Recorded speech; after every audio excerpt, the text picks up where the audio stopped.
Hey everyone, good morning. All right, so I'm not exactly sure of which day of the build that I'm on anymore.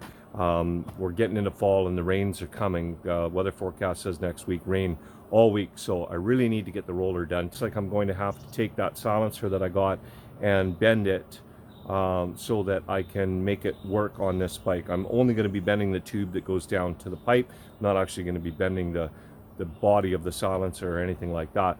Trying to find one for this bike is almost impossible. The ones that are out there are OEM and people are asking a lot of money for it. It just really wasn't budgeted into this build to be spending $300 Canadian on just a silencer for this bike. All right, so let's just get right into it and get the rest of this roller completed.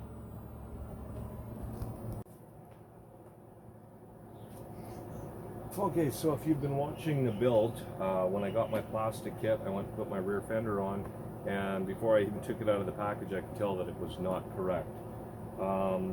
It is from a 250 instead of a 125.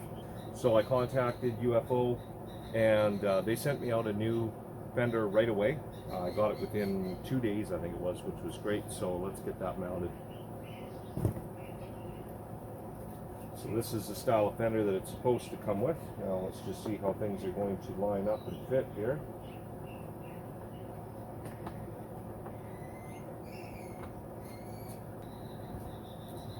Alright, so I got the holes drilled for the fender, and I was about to install the bolts into the side, and they just felt a little bit tight.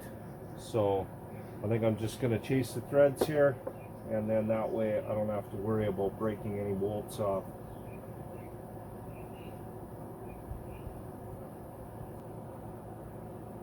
Let's have a look at the back. Still got a bit of a twist to it.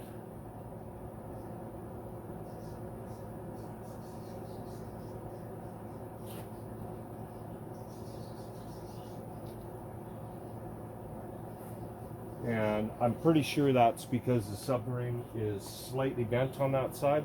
I'm not going to change that because what I'll probably do is, much like I did with my CR500, I didn't realize until after I built the bike that I had a bit of a twist to the subframe.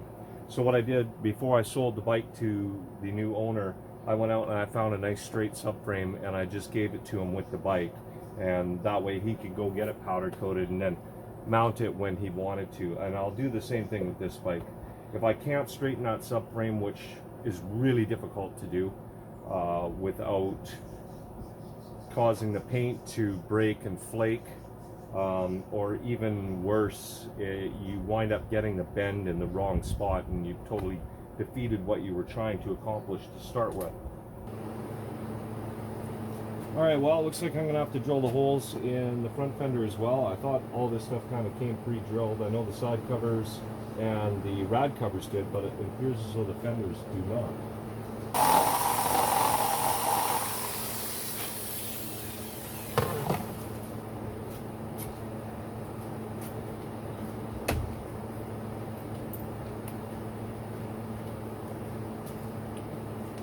That is better. There's still, well, there we go. I always like it when they actually, you have to press them in rather than, you know, that one. I went a little bit big on that one. You can see it just kind of sits in there. That way when I take my fenders off, I don't have to worry about them rolling away on the floor or anything and losing it. They stay inside the fender until I choose to take them out. Okay, here we go. Let's get this mounted.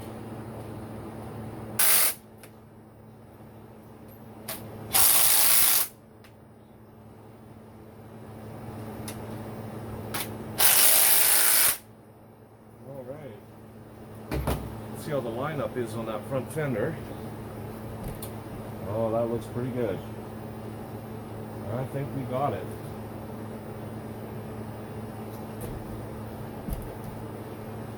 Looks very centered.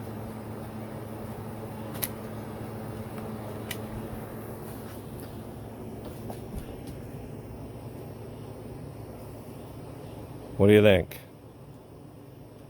Camera angle probably doesn't do it any justice, but it is pretty much bang on centered. Good clearance in the back, up against the frame, perfect fit. Starting to come together. Let's get that seat on there, and then I think we can move on to putting some oil into the brake system. Then I'm going to go check out eBay and see if my parts have been delivered, and if they have, I'm going to take off down to the border real quick, pick them up.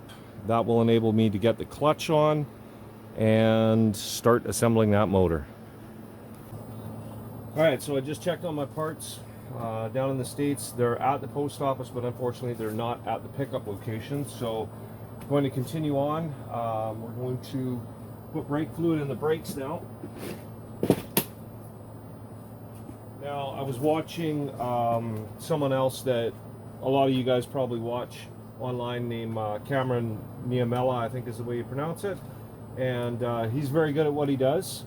And he comes up with a lot of great ideas, whether they're his or someone else's, I don't know, but that's where I keep finding them. So one of them is to fill up your brake system basically in reverse of what is typically done.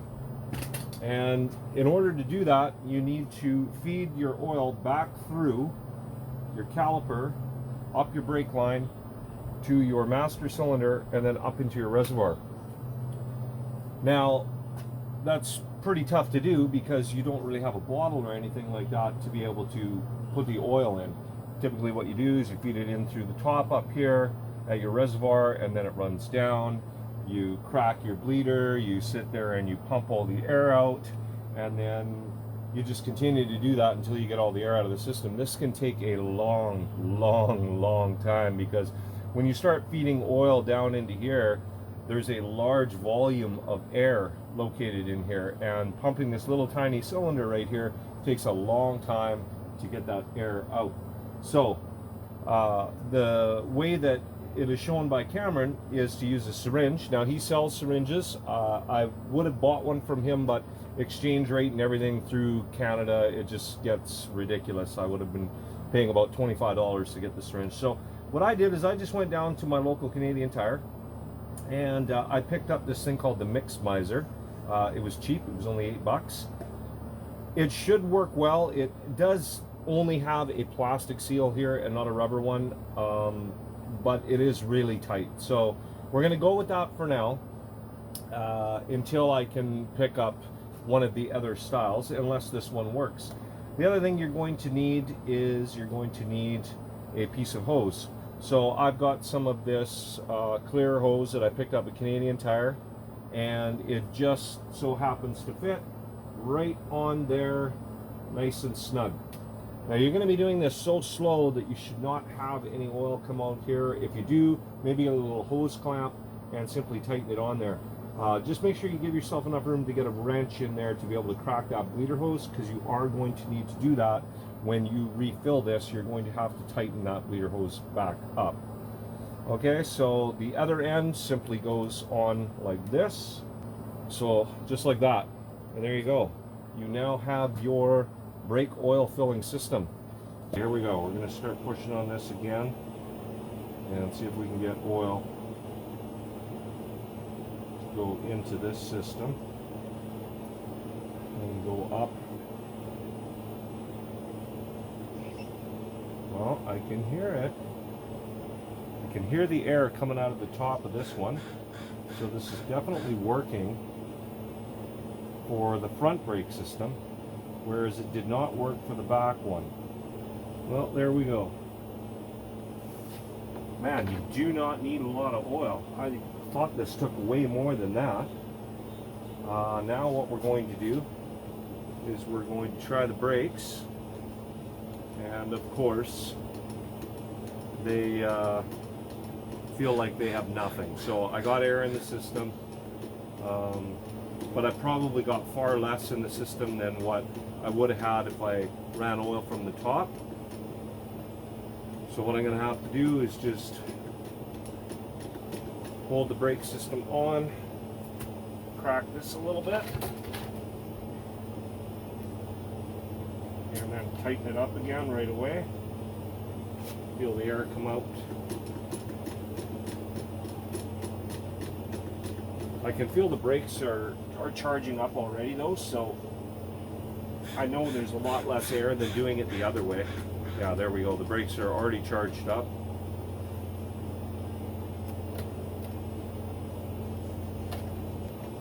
Yeah, I think we're there.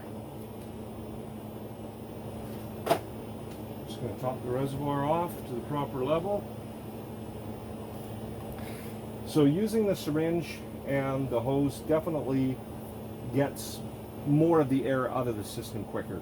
I don't know if it worked on the back or not. It may have. It didn't feel like it did, but it may have. As far as clamping that hose onto your bleeder valve, you want it to be a little bit better than mine. My line is a little bit thick, I think, and either that or I just got to use a hose clamp or something, because it just didn't hold on the way I needed it to. And I need to go with a lot shorter hose.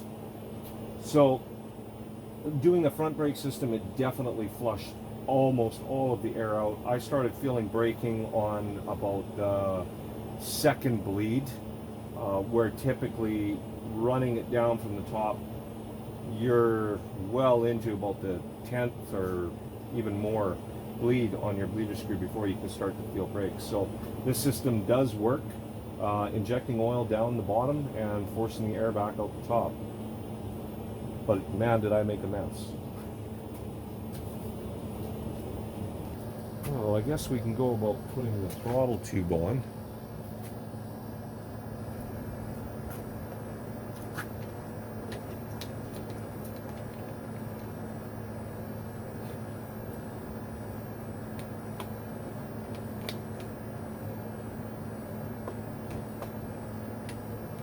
Wow, that looks really good. Powder coating of that throttle tube actually turned out not bad at all. It's nice and black, good thick coating. I do have to just tidy this up, clean it up, make it look good, but I'm really happy with the powder coating on that throttle tube. And look at that, look at how, that's a brand new Motion Pro throttle tube inside there. Look at how well that turns. I think that's all the way on. Okay, let's get this clutch lever on, and then I think what I'm going to do is I might take the shrouds off and just stick some of the hoses on, and then that's pretty much going to be it. Oh, pardon me, I got to go through my parts box and I got to look for that intake boot clamp for the carb. Then I can pretty much throw the carburetor in there temporarily and just clamp it in place. I think what I might do today is actually go out and drop this off now that I'm getting so close with it, and pick up the YZ490, bring it back and disassemble it. I really wanted to go for a ride tomorrow on the XR500, but from what the weather report says, it's going to rain, and I really don't want to go out in the rain right now. It's fall, it's going to be getting cold, and I risk getting a cold or a flu. I've been very fortunate this year and I haven't had anything like that, and I want to kind of keep it that way.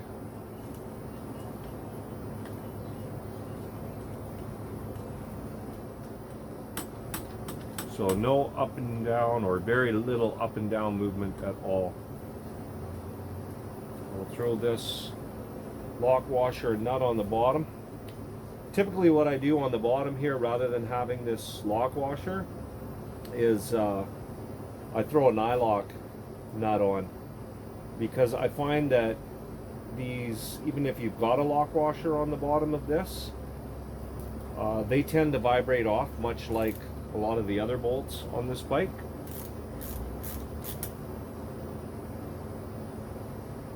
You can, yeah, see that just cinched up tight, so I'm going to have to back off that top bolt a little bit. Let's try that.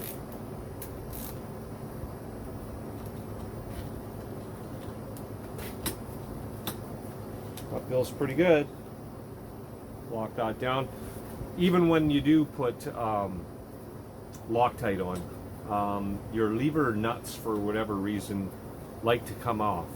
and then this bolt backs out, and this bolt has a portion of it where it's not threaded and it's actually wider to fit inside your lever, and you can't just throw any regular bolt in there or you'll have it flopping all over the place. All right, there it is, guys. The roller is complete. I don't have the pipe or the silencer on there. It won't be on until I get the engine mounted in there. Still haven't decided what I'm doing about the silencer. I would prefer to bend it,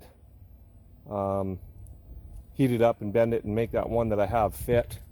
But I will keep my eye out for an OEM one as long as I can get it for a reasonable price. Then I'll pick it up and put it in. This is one really good looking bike. The colors that Honda came up with for this were really nice. I think I would prefer the seat to be blue, the same color as the CR on the rad shroud, but I went with all OEM colors.